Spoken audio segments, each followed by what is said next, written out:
we were thinking and talking about evidence-based care for one. The concept of personalization, the concept of the individual having more control over their lives, the concepts around productive, healthy aging, the concepts of managing risk in a way whereby what I did today could very well have an effect on what happens to me tomorrow. We're really getting very well ingrained within people's understanding.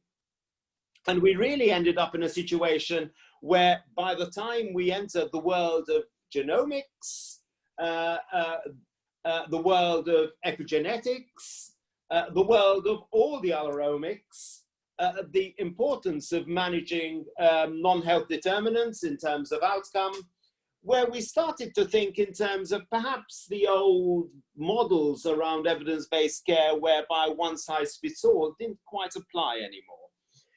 And really with the onset then of digital transformation, we were in a position whereby we were thinking in terms of individuals being able to layer information around themselves, genomic, epigenetic, all the other biomarkers, both digital and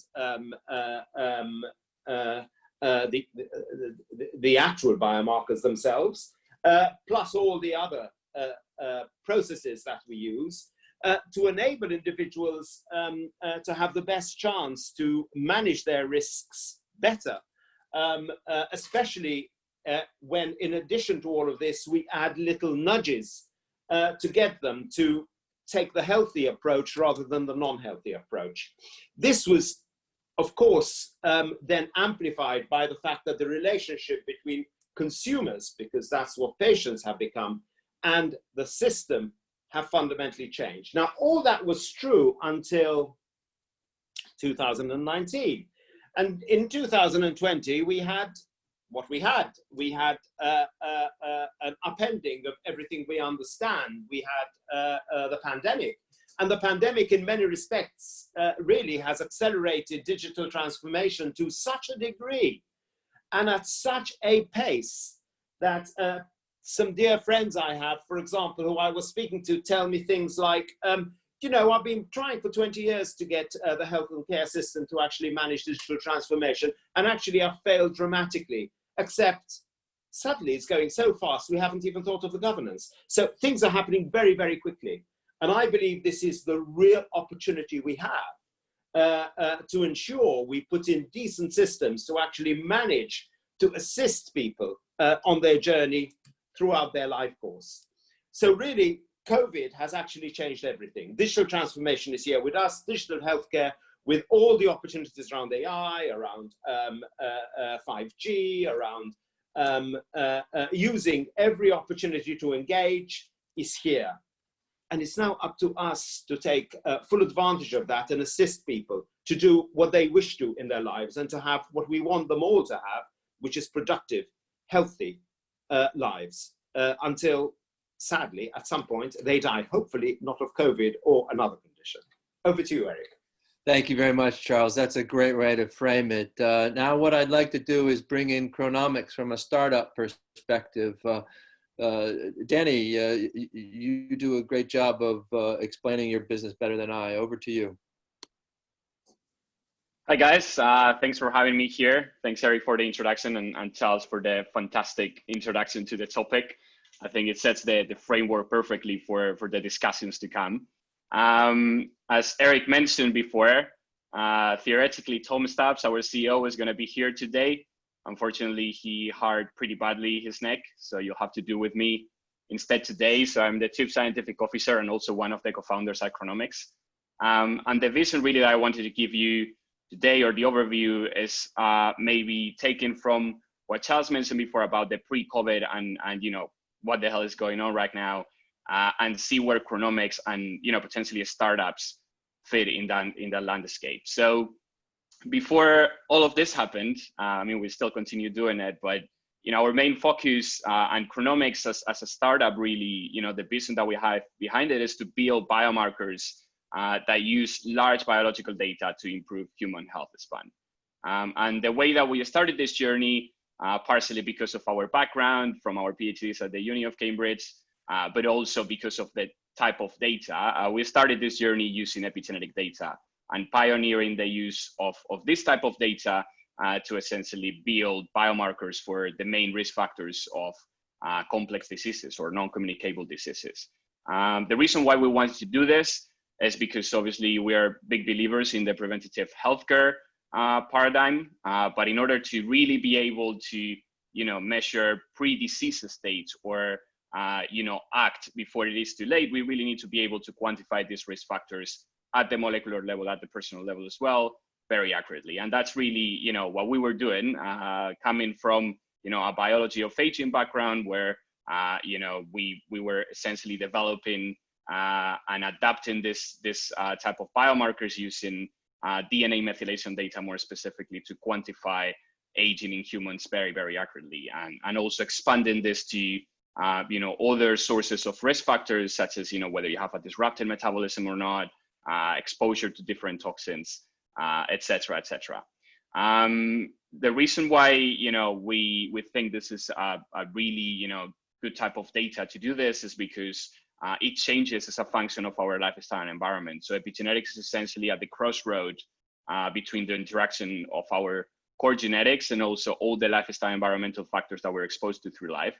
And we think that this can be deployed, to consumers in a way that helps them essentially measure whether the interventions that they are taking to try to improve their lifestyles, whether they are lifestyle interventions or now moving more also to pharmacological interventions, whether they are really working or not. And as Charles said, moving towards a paradigm where it's evidence-based and we have hardcore data to basically support what we're doing. So during this journey, what we did was actually adapt this to work in a consumer space as well. So to make this type of test work from saliva very accurately. And, when COVID happened, that's really what we were doing. We were still, doing epigenetic testing, and then, the entire game changed. And we saw that, a few months ago, we were talking all about, preventative healthcare, which still is very important. But in the mind of many consumers, that was replaced by an acute need to react to the current situation. And obviously we couldn't stand just, as a health company, just stay looking without doing anything while our healthcare workers couldn't really access tests, our families and friends couldn't access them. So we decided to divert some of our resources on what we normally do and come up with a saliva COVID-19 test.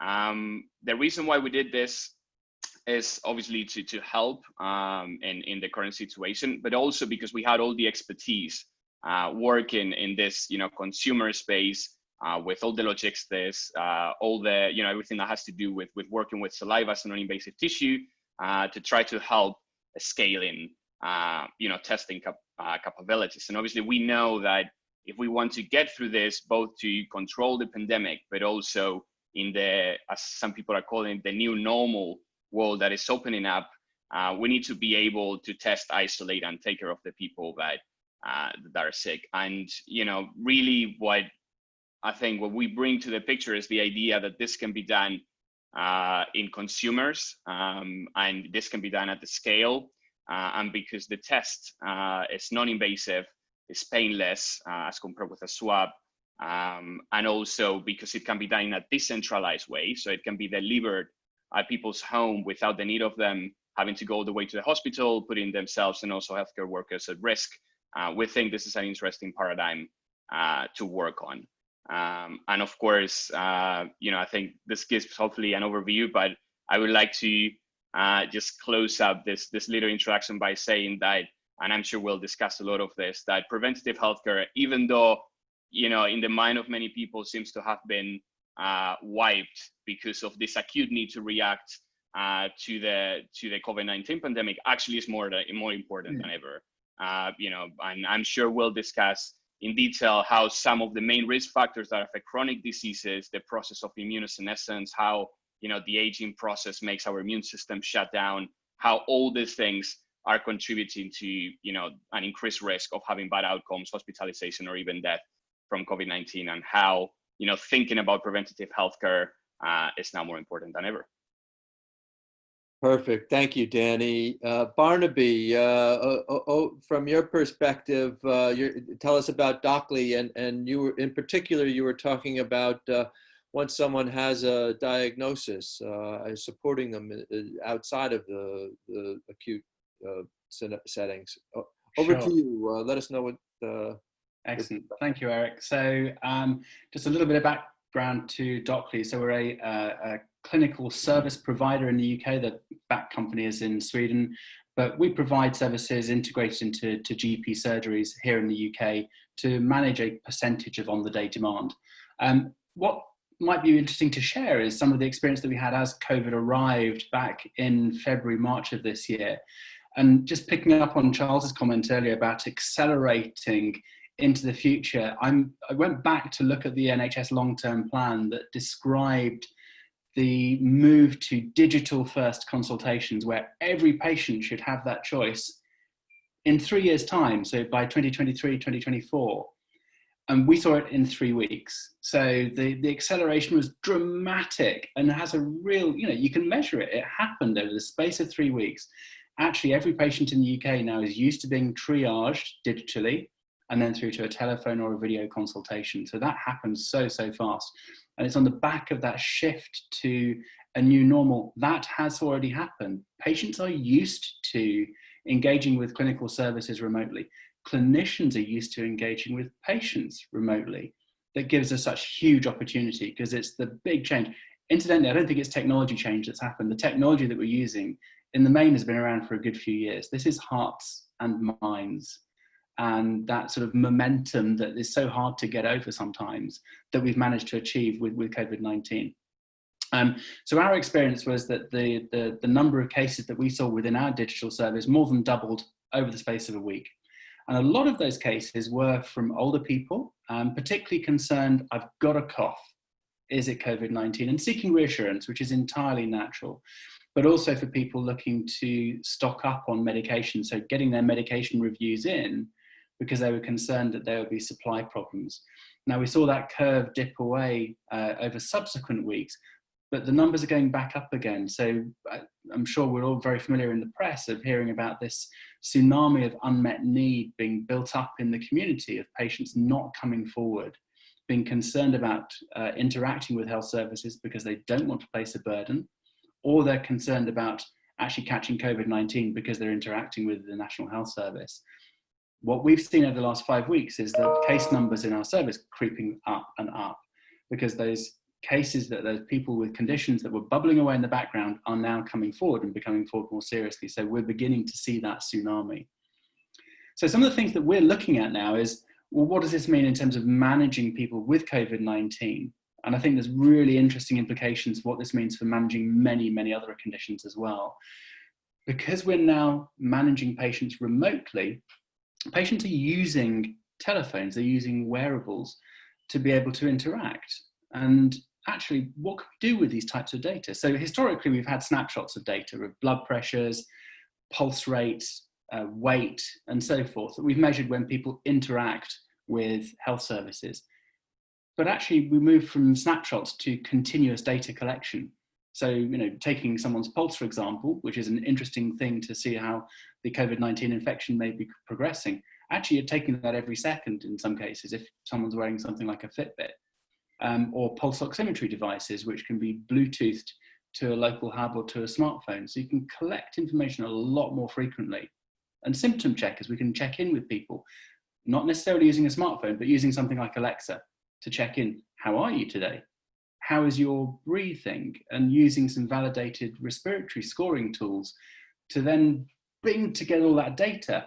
And you move from, and again, referencing Charles's point earlier, evidence-based medicine across the board to what is it for this person and their unique experience of this disease?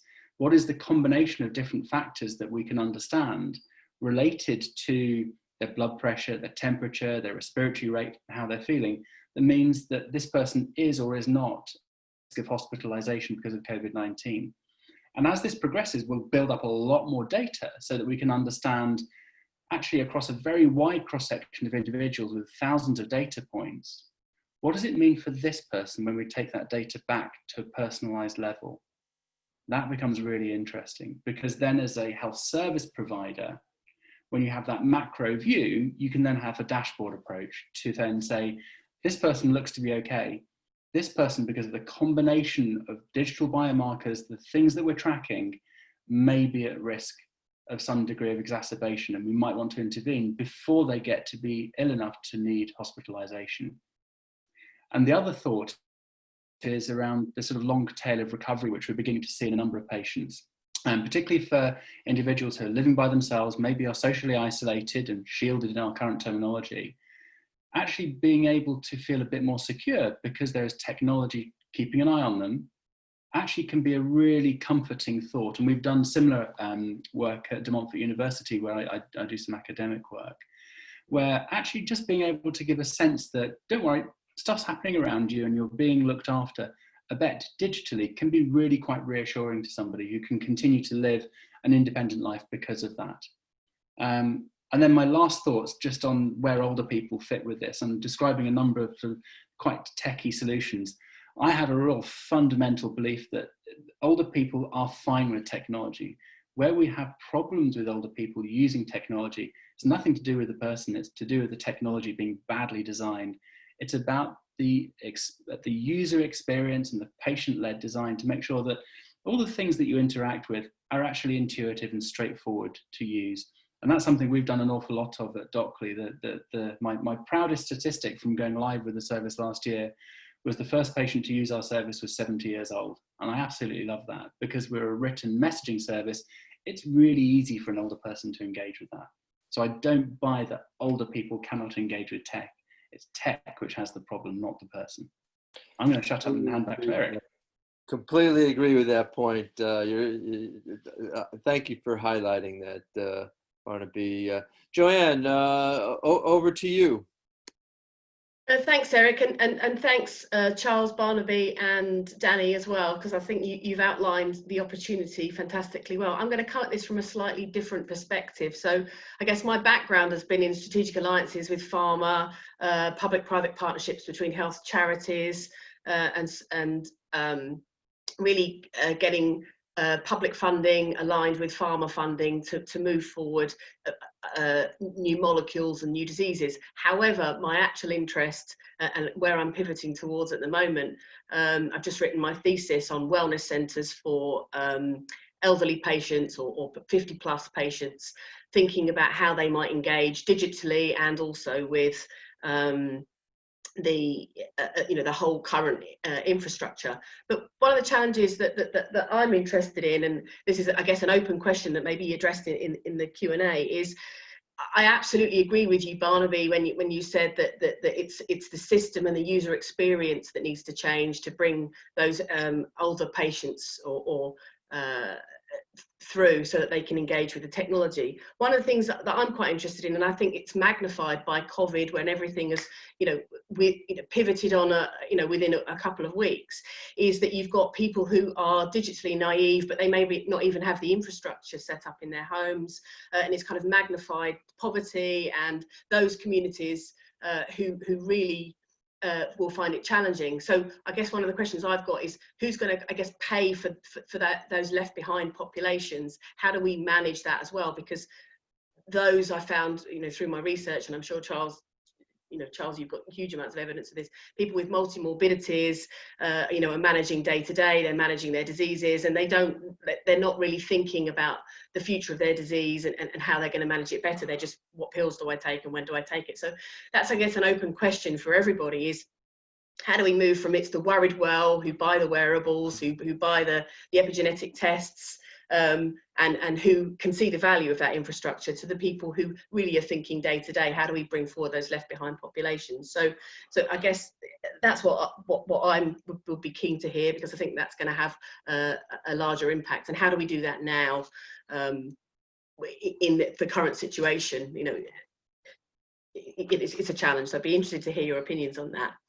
The other reason I'm here as well is so I advise startups of how to access funding and build collaborations and partnerships, and I'd want to introduce James Schofield here from TopMD, who is so I'm going to let him introduce the technology, but he's got an announcement as well about a new consortia that's just been funded by the Innovative Medicines Initiative, which is a European consortium, and I think it's absolutely fantastic to see how many different aspects in the UK and globally have got together to develop new precision medicine initiatives to understand the molecular phenotype of COVID and the prognosis of particular patients who've got particular risk factors. So I'm going to hand over to James just to do a much better job than I have of explaining the technology and really, yeah, to introduce the Dragon Consortium, because I think it's quite exciting. Thanks, Joanne. It's really great having you on board, and thank you for an introduction which just allows me to fail. Yeah, we're from TopMD, University of Southampton spin-out company, which does molecular phenotyping based on omics data.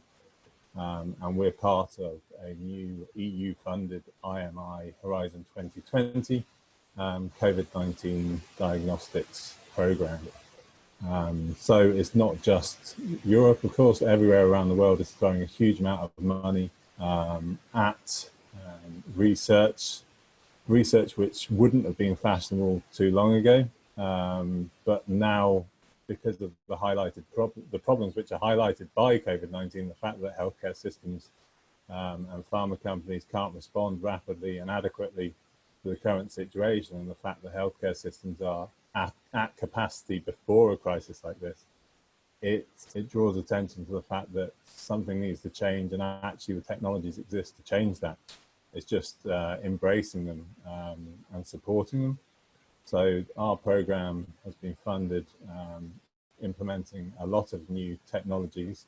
A lot of them have been tried and tested, but they are pretty new on the scene. I'll share a slide just to illustrate some of the things that we're doing within this project. If I can remember to press the share screen button. Oh, host disabled participant screen sharing. So that could be a problem. So I won't share a slide because it's not possible. Right now, hopefully that will work. Okay. Fantastic. Thank you.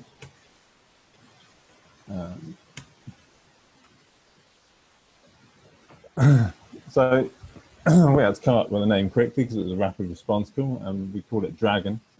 It's a consortia of a whole host of SMEs, which are precision medicine SMEs, pharma companies, universities,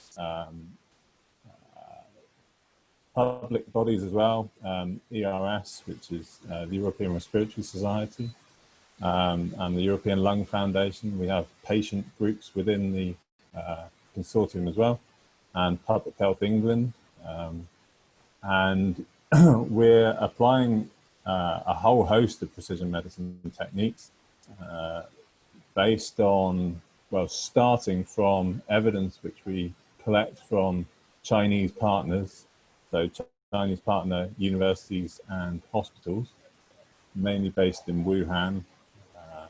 And initially what we have is AI enhanced imaging, which can diagnose pneumonia in lungs based on CT scans, but also based on X-rays, which are very rapid ways of diagnosing disease and very cheap. They're much quicker than doing molecular profiling of patients, which, although is very informative, takes a bit of time. And if you have a large influx of patients, then it's very useful to have this sort of data as well. But the whole point of the Dragon Consortia is to create a whole decision support system, which will allow better management of hospital resources, better monitoring of the patients, and better protection and then preparedness for future outbreaks as well. So building on the AI imaging that we have, which has been tested on Chinese data, we are now applying that and testing it in clinical trials across Europe. And we are building on top of that a precision medicine arm based around our technology, TopMD technology, which creates pathway biomarkers from gene expression data. So gene signature biomarkers are not something new. They're something which have been applied very successfully by pharma companies for patient recruitment, for stratifying patient cohorts for drug trials. They are becoming more accepted as companion diagnostics, and our technology takes it a step further by defining these gene signatures relative to pathways. So they end up being more robust than standard gene signature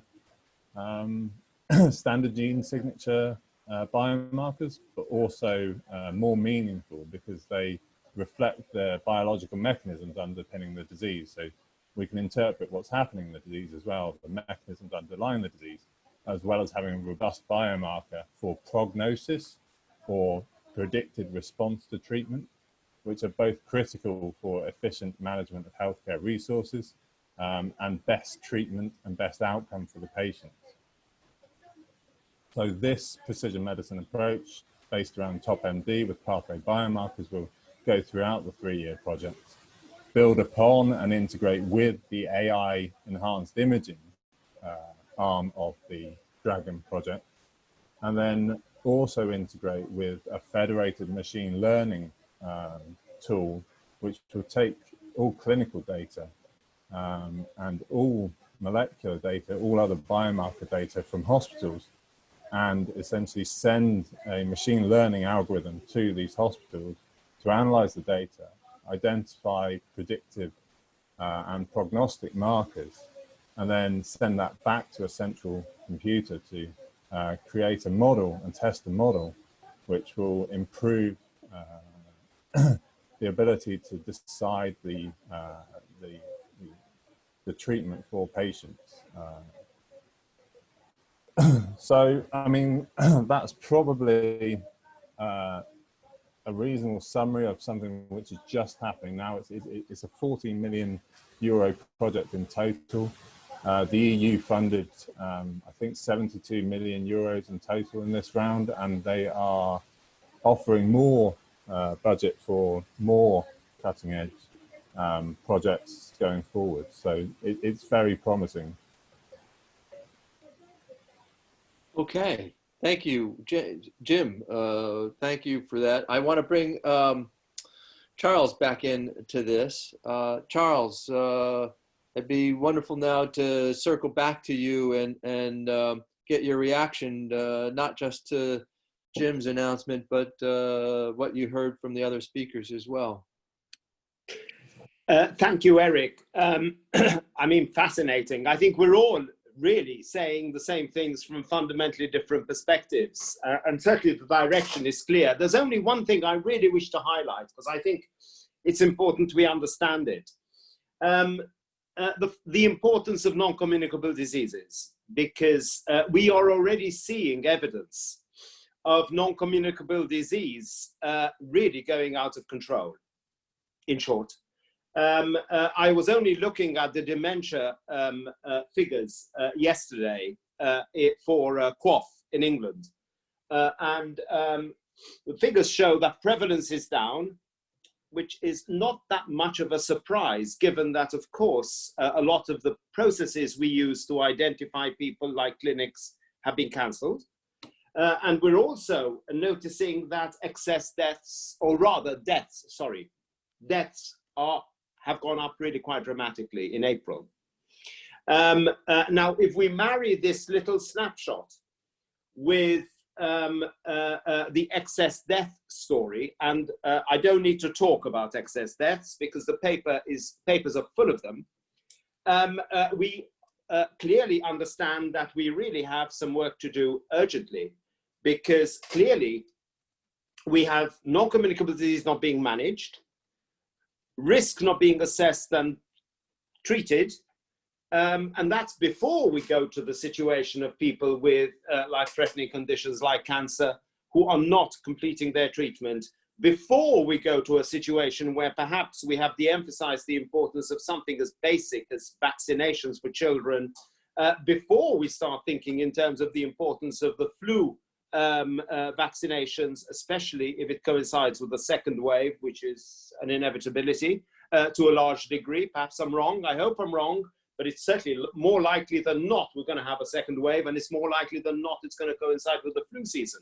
So, you know, we're in a situation where unless we actually plan carefully for the second wave, we could be in some difficulty. The other interventions all are saying the same thing.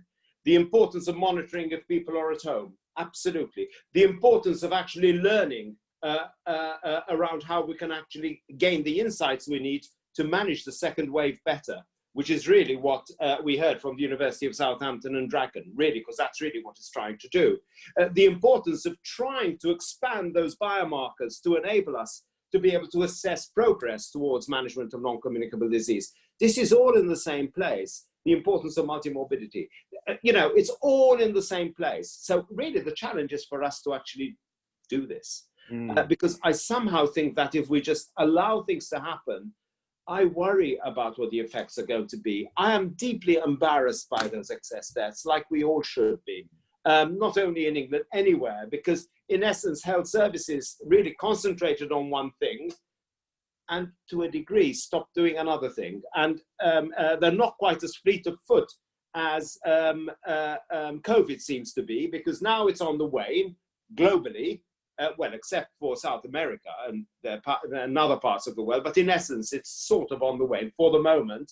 And it's going to take us a hell of a long time to get back to where we need to within the health service. My fear is that that will coincide with the rise of the second wave. Then we'll be, oh my God, then I don't know what I'll do. Danny, I want to bring you in to that. I think that's a nice segue into what you're doing. Yeah, absolutely. I mean, I couldn't agree more with that comment. Obviously, you know, this is here to stay. We don't know for how long. We don't know how the, you know, potential waves are going to play out. But this is not going to go away soon. And I think, you know, even if it goes away in one country, it's probably going to start in a different one. So we need to think about this. Okay, we're going to need to manage this crisis in the medium at least, and potentially long term. And I think in that sense, you know, non-communicable diseases are already there. The risk factors are already there. And we have clearly seen that people that are, you know, with high risk or with some of these underlying conditions already present, they're, you know, particularly at risk of being the most affected by these waves. So we need to think about a strategy that not only reacts to the current wave, but that is going to allow us to manage, you know, this long-term picture as well. And I think in that sense, that's why I was saying at the beginning that, you know, preventative healthcare is now more important than ever. And they're not, surprisingly, you know, we know a few things about the molecular mechanisms of what happens, for example, with our immune system as we age. But, you know, there's so much still that needs to be done. And I think, you know, all these initiatives as well, such as the Dragon Initiative, etc., that are starting to, you know, expanding the amount of data that we collect at many different layers, you know, to try to understand a bit better and use this as an opportunity and a trigger to really push our molecular understanding of these risk factors and the aging process. I think we need to use this as an opportunity to accelerate that as well. Right. Barnaby, I'm going to bring you in on that. And then there's some questions that are now coming in on the chat bar. So after Barnaby, I'll bring Jesse in to pose some of the questions. So I'm very much aligned with what we've heard from Charles and from Danny. I think the concern that we have, and certainly working with a broad range of primary care providers, is those patients that are staying away, the clinics that out of necessity have been cancelled for the, you know, the routine management of type 2 diabetes, for example, is something that we've been looking at. So the management of those risk factors and the patients sitting at home, potentially waiting for something to happen to them. And it's a really challenging space, because we've passively evolved to kind of where we are now, where most of our NHS has been in coping mode to be able to get through the week. And it's a really tough call to say, right, how do we design for a better future at the point when we're almost just pausing to take breath? We know that the demand in primary care services, but also we've seen some data into A&E, where a 56% drop in A&E attendance was some data published last week. Is this about the right point where we have a chance to take a breather, to design for the future, as opposed to being a passive recipient of whatever happens to us? And it's an easy thing to say, because I also appreciate that many of the frontline colleagues that we're working with, frankly, they're exhausted. They've had a really tough time with this. To then say, hey guys, we need now to then look at those patients who are storing up conditions that are going to create a huge amount of additional work for us. And it won't be COVID-19 that we're worrying about in 6 months' time. It's those patients whose risk factors have gone out of control and the stroke rate goes up, for example. So it's an observation that we need to do something, but also recognizing we have to do this across the ecosystem. And that means bringing a lot of frontline clinicians with us who frankly have been having a really tough time. Yeah. I, along those lines, I think there's a few questions in the chat bar along that. We'll bring that in. I'd like to bring Jessie in now to address some of those questions. Well, good morning, everyone. Before diving into the Q&A, I'd like to first thank our speakers, Charles, Danny, Barnaby, Joan, Jim. This session has been packed with insights, which have hopefully fueled the fire for us to better engage with tech so that we can, better our own society's health. So we've had folks tune in from the UK, the US, Australia, Mexico, Singapore, among others. So we do have quite a few questions to cover.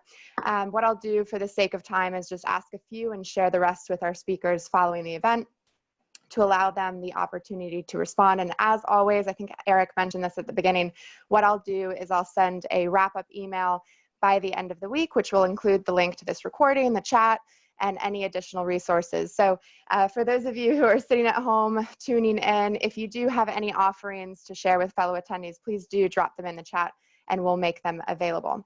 So I'd like to kick us off with a question from Eugenia, who is a postgraduate student at Imperial that explores these last points made by Danny, Charles, and Barnaby. So here it is. Do we have evidence that anticipated NCD rates have been elevated due to the pandemic? Are there any current solutions being implemented to alleviate the situation? Assuming similar pandemics could reoccur, could social care be remodeled to provide for individuals who need the physical care during similar crises? Danny, Charles, would one of you like to kick us off? Shall I kick off? Thank you. I think we really do need to prepare for the second wave, and I've been pushing as hard as I can to really get this highlighted. So in primary care, for example, not only do we need to identify the populations at risk, because we know which of the populations are at risk. This is a UK discussion for the moment, but I mean, you can transport it to anywhere in the world, because people from certain ethnic minorities we know have a greater chance of developing this condition, as well as people with multimorbidities. But not only have the lists of people, but more importantly, what are you going to do? And I think some of the messages we heard around moving from a reactive to a proactive service is something we need to do now. Setting up governance processes around this, setting up ways in which we can manage this digitally, because as we know that what's going to happen is we are going to probably get a second wave, and the more than likely we're going to get a second wave where this thing's going to happen again. Inevitably, the rates of non-communicable disease are going to go up. Inevitably, there's going to be increased deaths. All you need to look at is the number of A&E of myocardial infarctions that are presenting in our local hospitals, especially amongst older people. All you need to look at is the number of excess deaths on the ONS data. I mean, and finally, in terms of do we need to remodel social care? I'm sorry, I'm going to mention a really sacred, beatified institution now, but perhaps there may be the need to also remodel the National Religious Health Service we have, because that also could do with some remodeling. Heavy points there, Charles. And Jesse, who was the other you wanted to bring in, please? Anybody can chime in. I think that was a really good segue. So I think, you know, my heartbeat started racing a little bit. Any of our panelists want to chime in to Charles' response? I'm particularly intrigued by the NHS service or NHS remodeling. Shall I dive in there? Just a couple of thoughts, and just reflecting some of the things that we're experiencing at the moment is, actually, if you look at the way primary care services are established, they've been, you know, since 1948, you go and see your doctor. That's the thing that you do. And I'm wondering whether that, you know, millennium old, even woven into our language, you go and see your doctor. It's time to challenge that now, because that drives towards episodic care, towards snapshots of what's taking place. And we've now moved, because we're managing people remotely, being able to collect data constantly. Actually, is there a fundamental challenge here? Do we need to stop this going to see our doctor? And an observation is that a number of GP surgeries where they've got branch sites have actually mothballed one site. And the face-to-face care that takes place is then just being reverted through to one place where they've got everything set up with adequate PPE and you know, cleaning facilities and so forth, because it's easier to do on one site. Do we need all of the physical premises that we currently have? So there are some things which are happening. This isn't my sense of we're going through this with Darwinian evolution, but actually do we try and run ahead of the evolution and design that future state where we do manage people remotely? The other example I'd give of some quite cool technology that we're doing some work with at De Montfort University from a company called MedicSpot, which is a whole load of kit which ranges from oximetry devices, blood pressure, pulse and so forth, that can sit in a device that can be readily disinfected, that can be placed in a care home. So you then don't have to have a clinician, typically a GP, traveling to the care home to then take snapshot data, but that can be done on a regular basis, including then doing remote consultations with patients in that service. And the GPs who are using it are finding that actually they can do their care home round in about 15 minutes as opposed to a couple of hours, and they don't need to go anywhere to do it. But how do we make that scale? These are some of the thorny challenges. We don't need more tech. We've got the tech. It's the hearts and minds and the designing for it as opposed to it just happening passively. Excellent points. I think, you know, hopefully the fire is lit. I certainly feel it. So to expand on these points, Kenny Butler has asked the following question. How does the panel see how we sustain the current highlight on the importance of physical activity, structured or otherwise, in the management of these NCDs?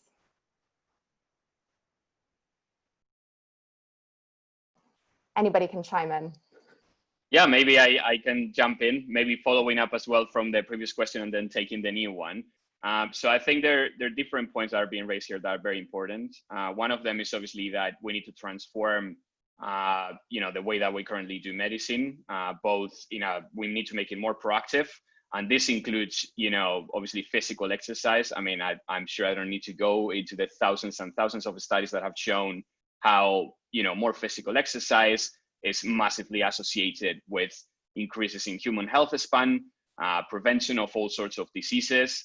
And, you know, now more than ever, as we're discussing, all this lifestyle interventions that we can easily implement during our lives, you know, are also going to help us to get through this crisis. So it's as important, if not more than ever, to keep on doing these things. And I think the other point that I wanted to follow up on, maybe more from the previous question, is as part of this transformation, we need to decentralize a lot of what is being done, right? And I fully agree with, you know, the digital health paradigm, obviously, where, you know, we take a lot of the stuff that we have done physically, whether if it's in the NHS or other healthcare systems, and we just bring it to people's home. You know, we will definitely need this at the level of directly diagnosing COVID-19, and that's part of, you know, what we're also involved in, but also all the support and you know, all the service that technology can give, consultations, follow-ups, any additional ways that we can measure people and track them over time. And I think, you know, there was another point around this, which is really, you know, we need to make this tech work for everyone. And I fully embrace that paradigm as well. And I also agree completely with Barnaby. I think you raised it before that, you know, everyone can use this. And if everyone is not using this, it's because we haven't designed it appropriately, and we need to do something about it. So everyone in our societies and embrace this opportunity so everyone can access, you know, this technology. Absolutely, Danny, thank you. I'd like to now bring in Jim. And Jim, if you could respond onto what was just shared, but also I'd like to couple that with a question from Anthony Blackburn from Gold in Society. He's asking, how geared up are key public health stakeholders for acceleration? You know, expediting the commissioning adoption of new solutions seems to be more critical than ever. Jim, over to you. Yeah, it's a good question. So I think healthcare providers, particularly in the UK, I think, and everybody thinks the NHS is amazing. There's no doubt about that, but it is very conservative. So it is slower to adopt precision medicine than other healthcare systems in the world. I mean, when it does, it will probably have a bigger impact because of the integrated nature of the NHS. But it's conservative for good reason and bad reason as well. I mean, there's lots to talk about around this. Julia's question is talking about how do we get beyond having lots of tech to creating an integrated solution that provides a holistic view of how a patient is doing. So the way I see it is that a lot of this precision medicine technology is in its infancy. 90% of it may disappear, like different video technologies, you know, but they all have a role along the path to getting to this technology, which might be miniaturized, low cost, maybe even usable in a domestic setting, not in a healthcare setting. So, I mean, you know, in the future, you can imagine that molecular phenotyping will be possible for less than £10 using something developed like the Oxford nanopore flongles. These are little, essentially USB sticks, which you can stick in you can stick in an iPhone and measure 20,000 genes, the expression of 20,000 genes in a clinical sample from a patient. And this technology has only been around for sort of 5 to 10 years and is developing very rapidly with not a huge amount of investment. I hope that the current crisis highlights the value of having an understanding of the molecular phenotype. I mean, just simply knowing whether a patient has the virus or not has proven enormously valuable in managing the care of patients in other countries, and it's been highlighted how much of a problem it is that we haven't had that testing at the scale that we needed when we needed it here. And I mean, that's very simple. Just seeing whether we have a viral sequence, a viral genome in a patient sample is a very simple piece of information to have. And we're actually capable of looking far beyond that and looking at the molecular response of a patient to the disease, because whether a patient has the disease or not isn't actually the most critical thing. Most people who have it don't have any problem. And actually what you want to know is how it's affecting the ones who are having a negative outcome and need specific treatment. And you need to predict who will respond to what treatment and when.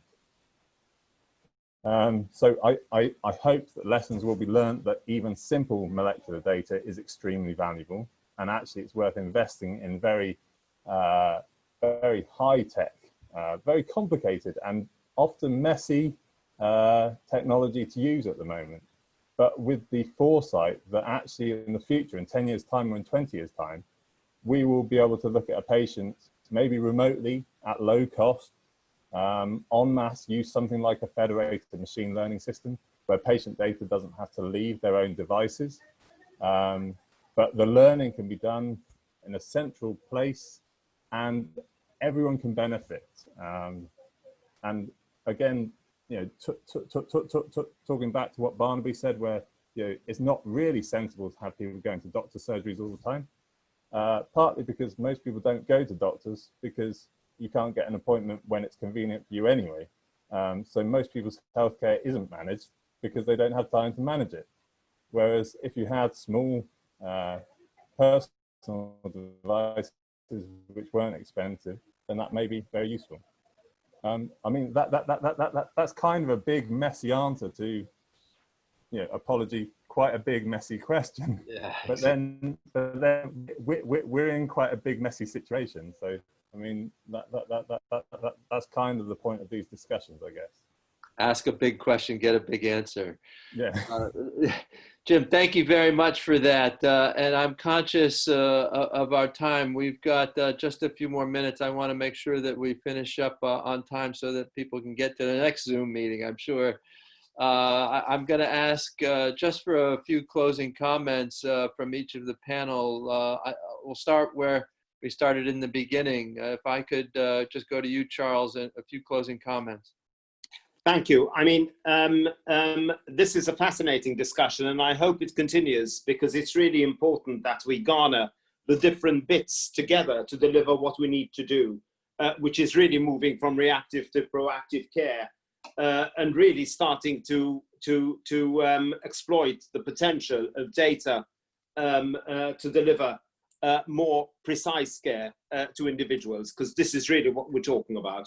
And to negate some of the terrible things that are happening in terms of non-communicable diseases. So I hope this is the start of a discussion rather than the end. Yeah, a fantastic point. It's been a fascinating discussion, some great points that I really want to follow up on. I'm going to give Danny a chance to some closing comments now, please. Yeah, absolutely. So I think for me, two take-home messages from this discussion that I agree was really, really fruitful, and I think a lot of important points were raised, is that we need to focus more than ever on preventative healthcare and moving from this reactive to proactive, as Charles said, and keep that alive, so people don't, forget this other, long-term picture as opposed to this reactive way of thinking towards medicine. And here more than ever, being able to use all these molecular biomarkers to quantify risk very accurately and make it this accessible to everyone. And I think the other big point is that, we need to make all this tech, all this health tech accessible to consumers, very easy to use, be able to deliver that efficiently in every single home and scale it. And I think, many of the people that are here are very well positioned to do that and really use this as an opportunity to accelerate this preventative healthcare revolution and digital health revolution. Well, really nicely summarized. Thank you, Dan. Barnaby, you have the challenge of getting it into 30 seconds. Forgive me, Jim. I'm going to make sure people get to their next meeting. So your big answer was your final say. Barnaby, final comment, please. So yeah, very much agree with Charles and Danny's comments. Just a couple of reflections, having been through the National Programme for IT and sort of centralised imposed tech solutions. The key learning that I took away from that, and there was many, but was the engagement with clinicians and the engagement with patients when designing solutions, so that we satisfied the constituents of the taxpayer, which is all of us, the clinicians who have to use these technologies to understand the output, and the patients who must be engaged in their own care. And we need to think about all three constituents as we're designing for this future. I think that is fundamentally critical. So there's a degree of ground up, as well as there is a requirement for top down. We've got to do something. Really nicely summarized.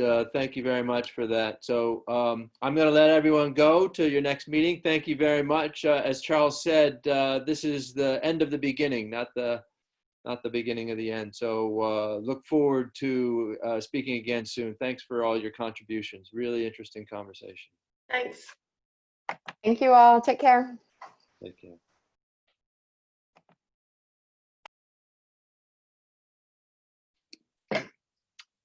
Thanks, everybody.